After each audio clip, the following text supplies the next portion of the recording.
আজকে পশ্চিমবঙ্গ রাজ্য সরকারি কর্মচারীদের যে ডিএ মামলাটি ছিল, সেই মামলাটি 51 নম্বর আইটেম ছিল। আজকে 3 জন বিচারপতির বেঞ্চে ছিল, কিন্তু মহামান্য বিচারপতি কারণ তিনি অনুপস্থিত ছিলেন। মামলার যে ক্রম, সেই ক্রম অনুযায়ী 41 নম্বর আইটেম পর্যন্ত মামলার শুনানি হয়েছে, তারপরে আর শুনানি হয়নি। ফলে 51 নম্বর আইটেম থাকার জন্য মামলাটি পৌঁছতে পারেনি, ধরতে পারেনি।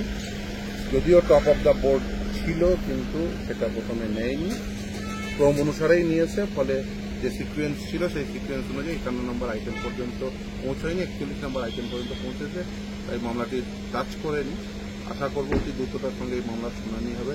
বেশ কয়েকবার শুনানি পিছিয়ে গেল, হয়তো অনেকেই হতোদ্যম হয়ে যাচ্ছে, কিন্তু হতোদ্যম হওয়ার কোনো প্রকার কারণ নেই। আমরা ছবার আমরা জিতেছি। বিকাশবাবু, রহিম সকলেই ছিলেন, আমরা ওয়েট করছিলাম, কিন্তু মামলাটি যেহেতু ধরল না, সেহেতু খুব স্বাভাবিকভাবে পরবর্তী যে ডেট হবে সেই ডেটে শীঘ্রই শুনানি হবে।